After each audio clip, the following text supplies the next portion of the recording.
Hello, everybody. Bubbly here with another edition of How About? In today's topic of discussion, it had to come eventually hats, cosmetics, unusuals, the whole deal, the whole pay to look hella fresh, pay to play dress up in a virtual man's game, TF2's cosmetics and the market. So, TF2 being a great pay to free to play, not having to pay model, has a huge marketplace for virtual hats that literally sell for thousands of dollars. Virtual hats that literally sell more for basically all hats in real life. And that's crazy. Why the heck does that happen? Especially for these things that don't affect gameplay mechanics at all. Like, they just make you look better, and you can't even see them when you're playing the game. It's only for other people. You know, you've got people spending hundreds, thousands of dollars on keys or unboxing or the marketplace just for other people to admire them from. And, you know, what good does it do for the game? It doesn't affect gameplay at all. Or does it? See, the thing about hats is extremely psychological, alright? If you're chasing down a spy and he has broken his disguise, are you going to be more cautious if he has two unusuals or if he's stock? And that's the exact thing we're talking about today, is how cosmetics secretly affect gameplay in an unintended, unforeseen turn that Valve could have never expected. Or maybe they always intended.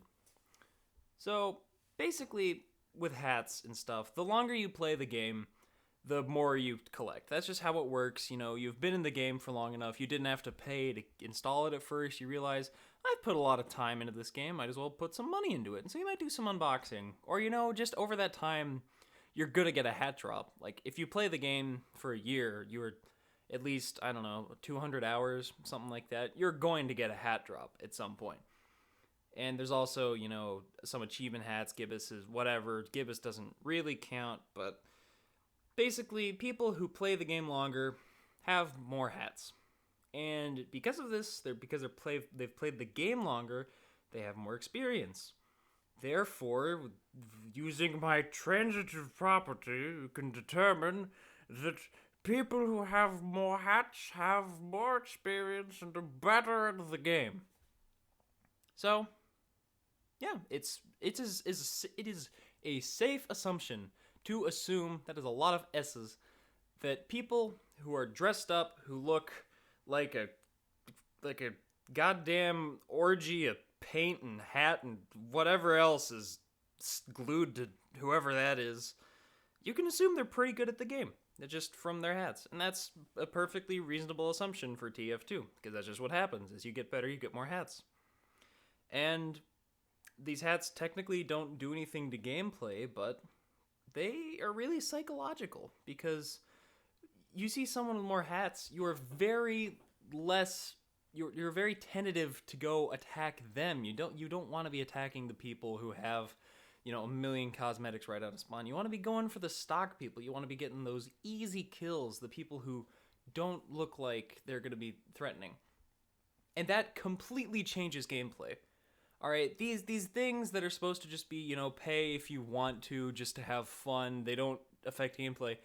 They really affect gameplay. They're determining who people target, who people go after, you know, with the dominations of someone. If they have cosmetics on them, you're like even twice as more likely to go apeshit to try to kill them.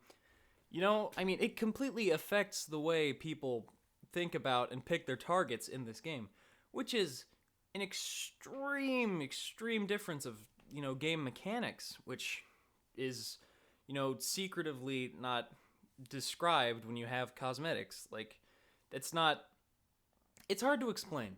It's a very weird topic because it's all psychological, alright? It's not like a damage buff, it's not a changed weapon or anything like that, but it's all in your head. It's psychological warfare. And this is where you can put that to your advantage. Because if you're playing Spy, alright, you're a pretty good spy, you know, you've played the game for a while. If you really want to mess with people, just take off all your cosmetics. Just make yourself look like an idiot, and people will completely let their guard down around you. So many people have done this. I've seen Mr. Paladin do it. I've done it myself. it works. It legitimately works. People, you do not.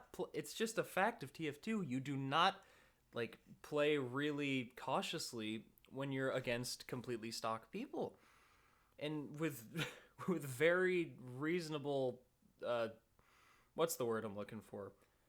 Just reasoning. I can't. I am out of words.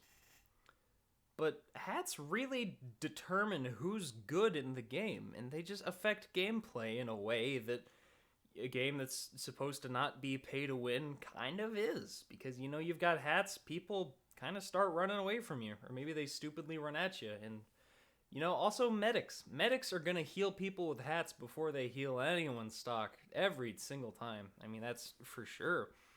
And it's just really interesting to me. I'm not trying to change anything. I'm just trying to bring up the idea that this game, which is supposed to be free to play, you pay, if you can't, like, when you completely start the game, you're not in any worse situation than someone who's played the game for all the years, because there's no straight up, there's quotation marks, there's no straight upgrades in this game.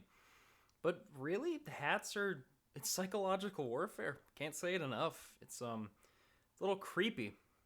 But if you really want to mess with people and you're good, go stock. They will not expect that you know what you're doing. It's a lot of fun. I would highly recommend it. So, TF2, the game known for its hats, may have a good reason for being known for its hats. Because it's the only game that I know of where a hat will get you free heals, free kills, and, well, I don't know, trade offers. It's an interesting idea. Hats. They do stuff. I didn't think of an outro for this video. You think I thought of an outro for this video? I don't know what I'm doing, dude. It's Wednesday morning. I'm tired. I just performed at a show last night. I'm going to go grab some... Do I want ravioli or a hot dog? I really don't know.